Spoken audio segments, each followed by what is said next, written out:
Hello, my name is Adam Ritzak, and welcome to the Improving Surgical Services webinar, where I will serve as today's moderator.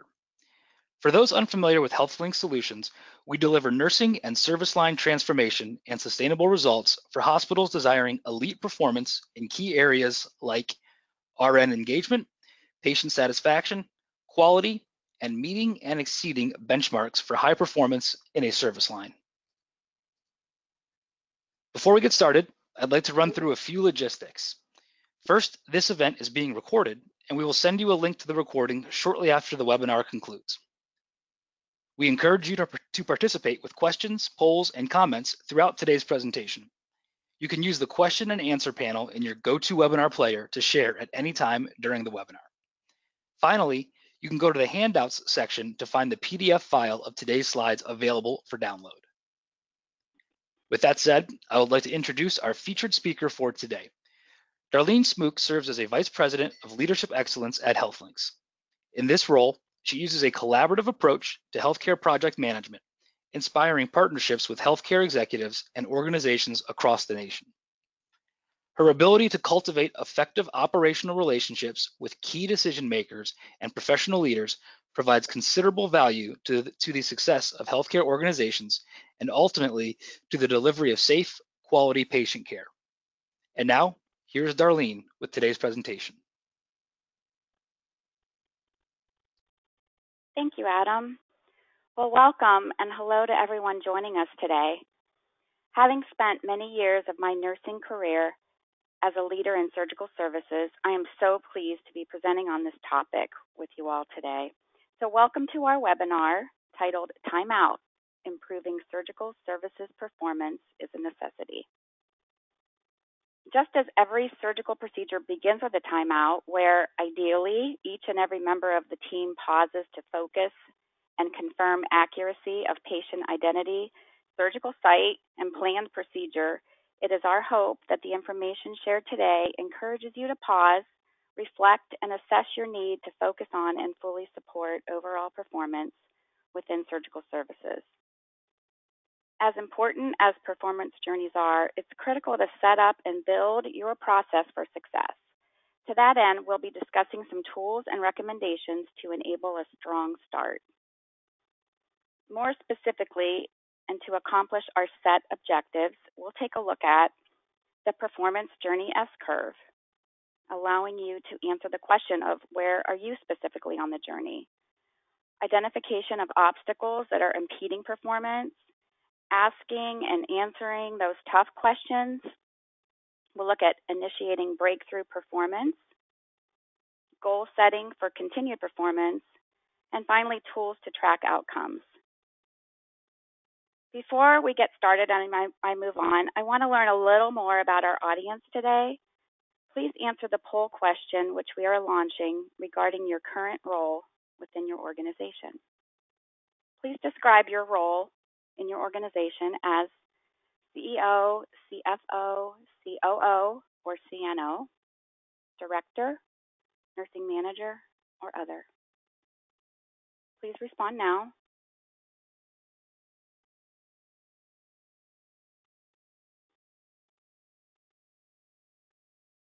Okay, looks like we have a pretty close mix of an audience today, so thank you. So let's jump in and get started. So you might ask yourself, why prioritize perioperative performance? Well, we know surgical or perioperative services to be a major contributor to a hospital or healthcare system's operating margin. That said, in a webinar hosted by Becker's Hospital Review, it was shared that perioperative services are really the key to a hospital's success. Strengthening overall performance throughout and across perioperative departments is hugely important to the delivery of quality care, to the delivery of service excellence, to be considered as the preferred provider in your area, to improve your market share, and in total, maximizing the organization's success. The critical need then to improve and optimize your perioperative services program is without question imperative and therefore should really be a top priority.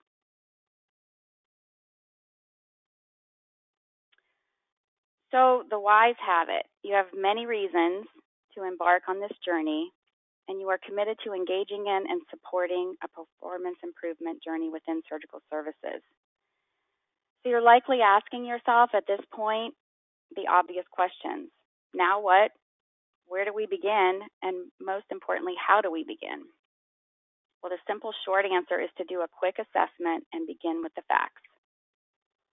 So let's take a look at and discuss the performance improvement journey S-curve shown on the slide. The actual concept of the S-curve is to identify and determine performance in regard to time and effort. This is really key to assist you in determining where you are, where your starting point is, where your jumping off point is, and further to begin to develop a plan to proceed. As you look at the slide, you notice the upward curve from the first quartile toward top quartile and along the performance journey. Obviously, though, individual organizations or service lines are likely at different places along this S-curve. As you can see, embarking on the initial journey, some organizations may have opportunities and the need for stabilization. So when you consider your crucial OR metrics, such as first case on-time starts, room turnover times, and room utilization, ask yourself these questions. Does your team have standard workflows and processes in place? And are they hardwired? Where are your current outcomes? Do you struggle with RN and staffing turnover? You may have opportunities in each of these areas and perhaps others, or you may be performing quite well in some and struggling in others. We refer to this as the stabilization phase. Critical to overall success is building a strong foundation, so this may be actually the starting point for many of you.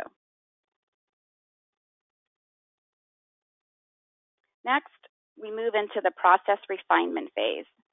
So at this phase, you likely observe improved teamwork, processes are moving toward being hardwired, your outcomes have improved or are trending upward, and really it's time to take it to the next level.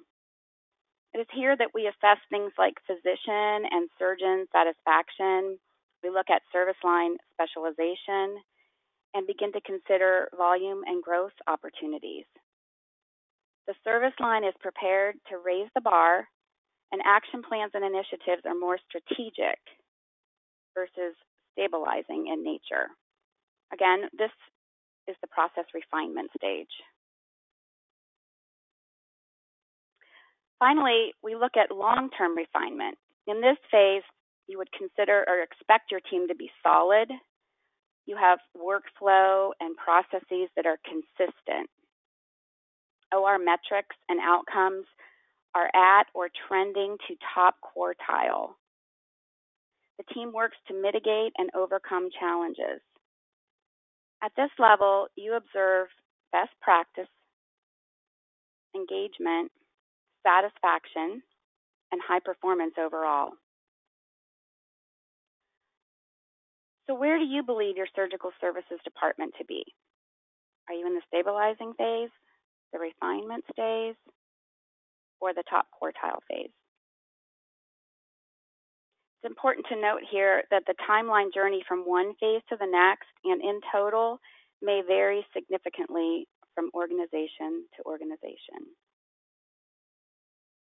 And this may raise the question of why. So regardless of which phase you've identified your surgical services program to be, you may be feeling just stuck. Perhaps you are in the stabilization phase and have been for quite some time, or you are spanning two phases and experiencing difficulty elevating to the next phase. So what prevents or inhibits movement or transition from one phase to the next? Well, there are obstacles. I'm sure you've experienced them. Everyone does. And there are likely many similarities organization to organization.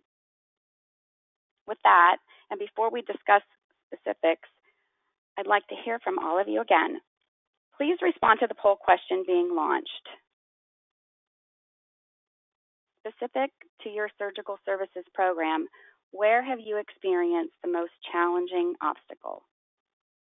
Is it resistance to change, lack of administrative leadership support, lack of experienced department leaders, perhaps an inappropriate leadership structure, or all of the above?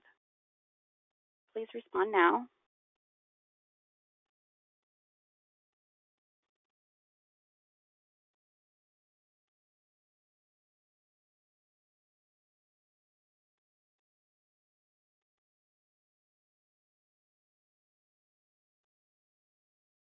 Okay, great. So it looks like resistance to change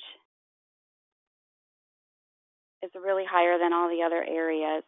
We're going to actually look at all of these obstacles in a little bit more specific, so thank you for responding.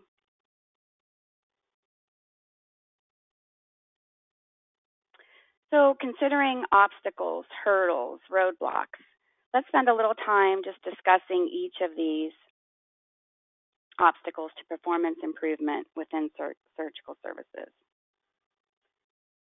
Let's begin with resistance to change, where many of you had challenges. So we would all agree that surgical services is typically a quite complex service line and one that often feels as though it functions separately from the rest of the organization. Within this already challenging environment, there exists a significant level of pressure toward improved outcomes, and more often than not, this involves having to change. Even at times when change is predicted that will benefit both patients and the healthcare organization in total, it's resisted. It's resisted by your staff, by physicians, by key risk holders and stakeholders, by the team in its entirety. Why? Well, it's difficult, it's time-consuming, it requires hard work and a lot of it, and it's exhausting. So how do you manage change in surgical services? Well, change management, it's easier said than done. It is a process and one that requires patience and perseverance. Even with consistent change efforts, it takes time. It requires commitment. It requires steady and strong leadership, leaders developing, communicating, executing plans, and guiding the change process. It's important to engage key risk holders and team members. And you'll want to think about identifying champions to support and drive change. And finally, it's critical to set expectations and hold teams accountable to the change process.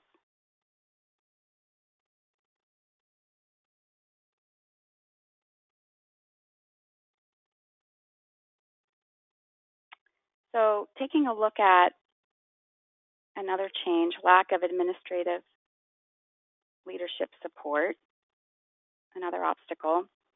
In a traditional organizational structure, surgical services departments are led by a director-level nurse leader.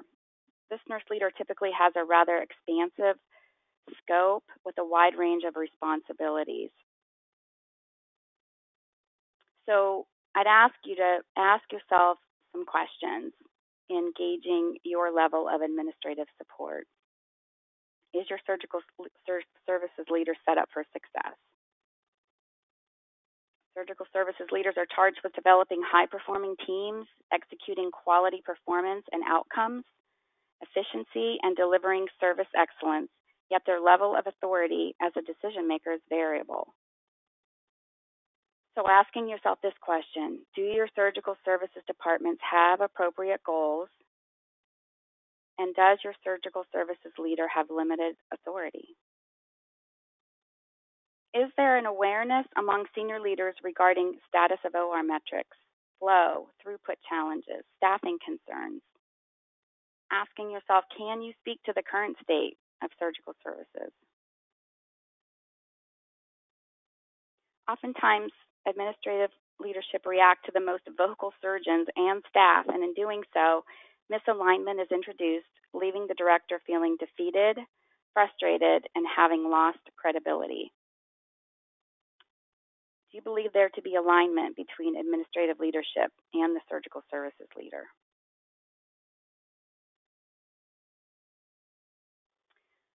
So administrative leadership support and alignment to surgical services process improvement transformation is critical. Let's talk about the steps to ensure this level of support. If you aren't in the know, make it a priority to get there. If you don't already have one, build a relationship with your surgical services director. This is obviously the best person to brief and update you with current state, accomplishments, and challenges. Do you have alignment? If not, develop alignment. In that same Becker's hosted webinar that I mentioned earlier, they discussed the frustration, challenges, and really likely setbacks when a vocal surgeon or staff member is given permission by administration to relax the rules or not follow process. Regardless of resistance and complaints, stay the path to meet your goals.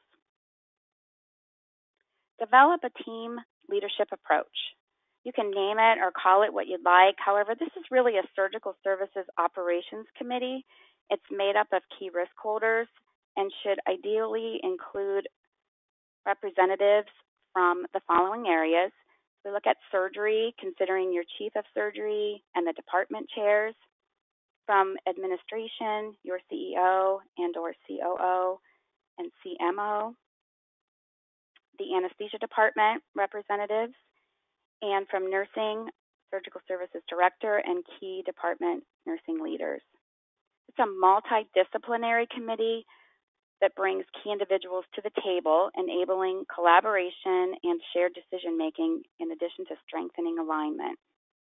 This committee should really have oversight for all perioperative operations, from scheduling to surgeon and patient satisfaction, looking at OR metrics, looking at data tracking, establishing benchmarks, developing scorecards, managing productivity, etc.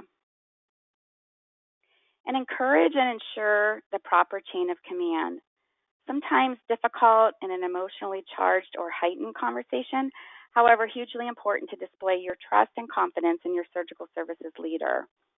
You know, when a fired up surgeon or a group of unhappy staff members show up to speak to administration, to vent and or complain, you'll certainly engage conversation. However, recommend that they bring their concerns back to the surgical services leader if they haven't already done so. That chain of command promotes accountability and indicates authority and decision-making ability.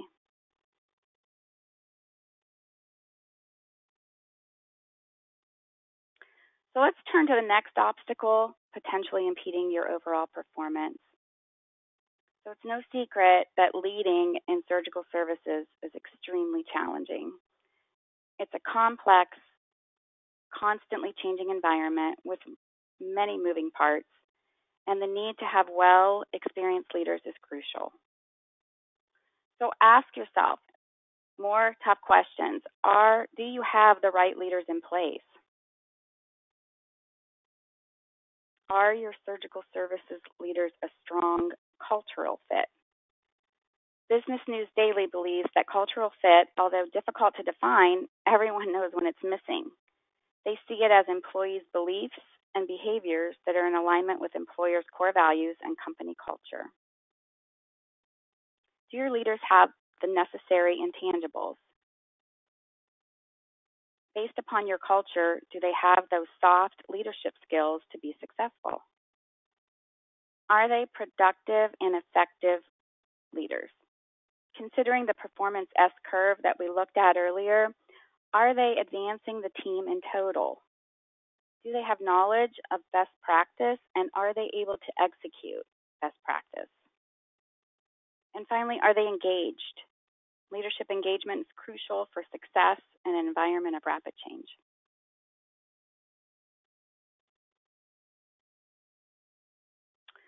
So making leadership changes. Well, no one wants to do it. No one wants to create a vacancy or, worse yet, a leadership gap. And true, experienced surgical services leaders are difficult to find. Demand for these leaders far outweighs the supply in the national market. However, If you answered no to any or several of the questions on the previous slide, it may be more of a risk to not make such changes. So I'd like to take a moment just to learn about your level of confidence and satisfaction with your current surgical services leaders. Please respond to the poll question being launched. Where is your level of confidence and satisfaction with your current surgical services leadership team? Are you totally confident that you have the right leaders in place? Not totally confident and have considered making changes, or may need to give further consideration given the information shared? Please respond now.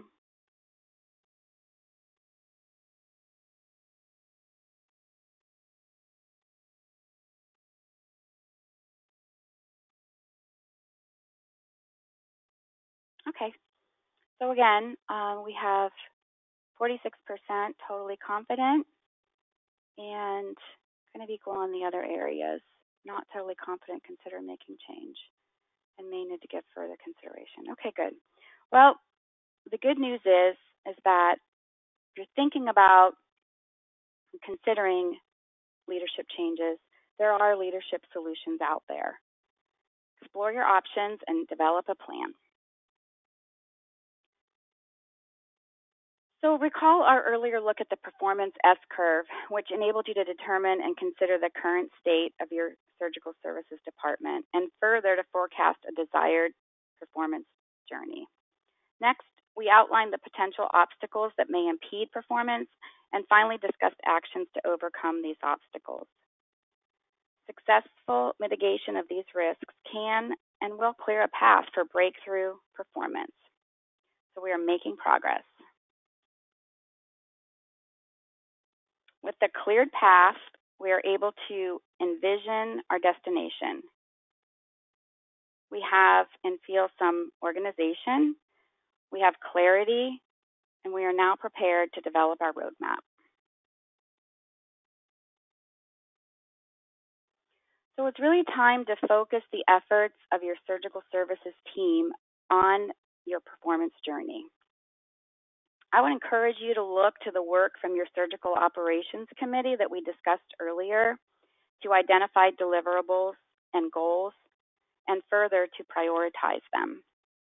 And remember to develop these as SMART deliverables. SMART being specific, measurable, attainable, realistic, and finally timely.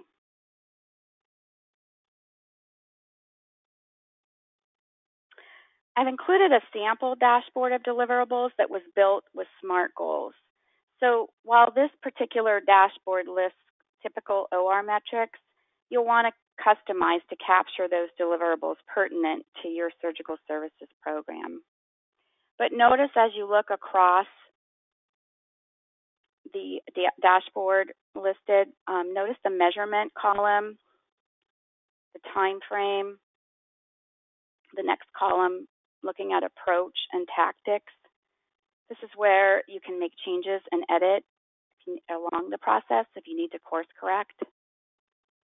So this is a dashboard that you can use to track your progress and making changes as necessary. There are numerous scorecards and dashboard templates that you may opt to utilize. However, developing SMART goals will allow you to closely manage and guide your team and departments through performance. Next, we just take a look at some metrics. These are examples of performance metrics for on-time first case starts and OR volume. Performance metrics are really an extremely useful tool to measure outcomes and display results, looking at trends. And when they're used in conjunction with the SMART dashboard of deliverables, leaders and surgical services leaders are able to closely really track the effectiveness of their strategic initiatives toward performance improvement.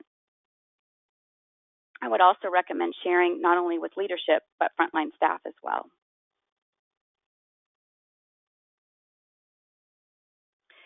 So to ensure sustained success in performance improvement, you want to utilize appropriate data abstraction and analytics. carefully monitor trends and course correct there as needed. You want to measure your progress against benchmarks and goals.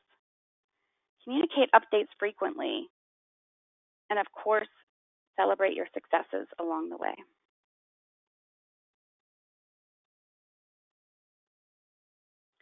So whether you are well into a performance journey or just considering the start of one, it is our hope that today's webinar has provided useful tools and our considerations to enable a strong start, or perhaps methods to course correct for breakthrough and accelerated performance. In summary, realize your location, prepare for departure, clear a path, set a destination, stay the path, and celebrate a win. I believe now we have some time for any questions. Adam, have we seen any questions coming in to review? Thanks, Darlene. We have received some questions from the audience, and I'd like to encourage everybody that is attending today to use the question panel if you wish to submit any questions as well. The first question that we have is, who would chair the Surgical Services Operations Committee? Yeah, great question. So ideally, an anesthesiologist that serves as a medical director would chair this committee. I would tell you I've also seen co-chairs that would include an anesthesiologist and a surgeon. Although that combination, you need to have a strong collaborative relationship between the two. Just really many of the articles and white papers that I have read recently recommend and are really in support of either of those models. All right, the next question that we have here is, in your experience, is the Surgical Operations Committee productive, or is it just another meeting for surgeons to vent? Yeah, great question. So I've worked in healthcare systems that already had functioning committees and others where I worked to develop them, really because of that value that they can provide. So, I would say that know that a newly formed committee will likely always go through stages of group development. And during those stages, you may have periods of venting, not to say you wouldn't have them at other times as well. But I think once you begin to mesh and the committee matures somewhat and there's set agendas and expectations, you'll really find that they are incredibly valuable and to performance and success. And they, moreover, provide significant support to your surgical services leadership team in total. All right, the next question we have here is, can you talk a bit more about the leadership solutions you mentioned, if considering a leadership change? Sure, absolutely. So I would first mention, again, that considering these types of changes, while likely totally necessary, are difficult and maybe introduce another thing to add to your list. But that said, leadership is hugely important to overall success, and really it should be a priority. So you may have leaders that need mentoring, maybe, or coaching into their roles. There are resources to engage a project manager or a strategic leader into your organization to work alongside these leaders and coach them, mentor them into their roles to be more productive and effective leaders. Or you may have concerns about your structure, say, in your department.